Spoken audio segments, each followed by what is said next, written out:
most wonderful things that Jiu-Jitsu has given me is meeting my future wife. I wasn't good at like the tournament I met her. I had like no plans of competing, and I was training with Fabio that week, and Fabio kind of like forced me to compete. He's like, "Poha, man, I'm driving down there. You should come. You should do that salute." And I got talking to going to a tournament last second, and it changed my life. And I'm just glad. So thank you, Fabio. You're welcome.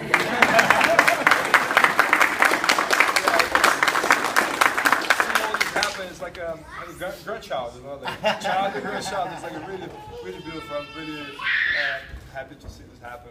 I hope I have a grandchild. Hey guys, just a little, I remember seeing Nelson when I first met him. He was, at another school. He was a blue belt, and I said, all right, who's this suave Tico? He's Chilean. And he was just starting out in jiu-jitsu, and he was very eager to share what he learned. And he quietly sparred with me about how a certain move should be performed. So I decided that it made more sense to show Nelson in a live session how the BJJ moves work. So once that happened, I think I earned his respect, and he began listening a little more. And then Nelson became my student, and then we started to grow together during our sparring. And I saw in him his potential. And, he started to realize his potential. But I tell you, it wasn't before losing a lot. The thing about Nelson is that he keeps going in spite of adversity. He keeps believing in himself. He keeps asking questions. He keeps going after things. All right? I remember there was one spell where, I brought him to a tournament in New York. We were late. He jumps on the mat. Loses first round.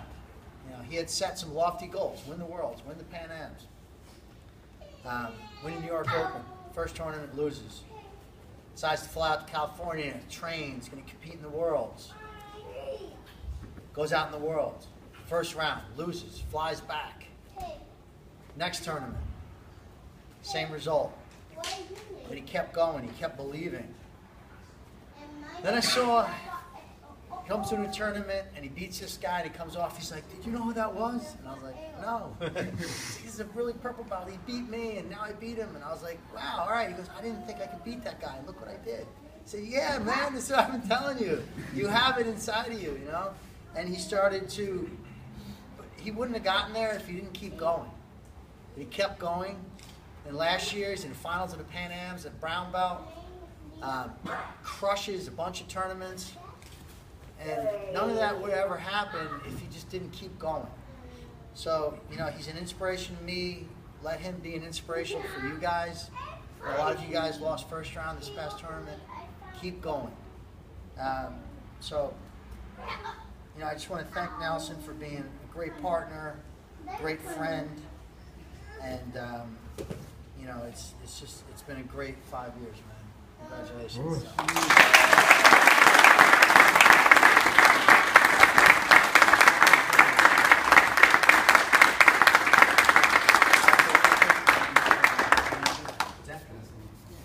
Hey guys, when I first opened the gym, we used to have a jiu-jitsu school that we had in here. I kind of went to Kevin's school because I had heard so much about Alliance. I was pretty new to jiu-jitsu because I was a karate guy. And then he said, "Well, you need to check out Alliance." So, the first experience we had with jiu-jitsu wasn't a really fun one. We were almost going to this guy's gym and fighting our way out because it was so controversial. And I was like, man, I was kind of intimidated coming to the gym because I thought that's what the environment of jiu-jitsu was. And when I went into school and I spoke to Kevin, he was like, "Yeah, man, cool, man. We'll get to know each other, come on the mat, and train." I was like, "Wow, this is pretty nice." And he said, "Nelson lives in North Plainfield where he opened his school, so maybe he'll be interested in teaching." So I said, "Man, this guy is probably a jerk off like other BJJ guys." He was the nicest guy I ever met. He never has a bad thing to say about anybody. He was so much of a gentle giant. But, I'm honored to be an instructor and see people like Nelson grow from purple belt, brown belt, to becoming a champion, and then going out to open his own school. And Andrew also, like it seems like everyone who comes in the path of jiu-jitsu, like we said earlier, gets a little bit better. I mean, Andrew now is running a CrossFit gym just from training, and I just am so honored to have met some of the best people in my life. And you know, it really warms my heart that you know you're gonna leave a lot of energy here, and that's irreplaceable. But you brought some of these cool brown belts up, and you know, I just want from all the students to let you know that we love you, we're gonna miss you, but we're gonna be there. And when you open your gym,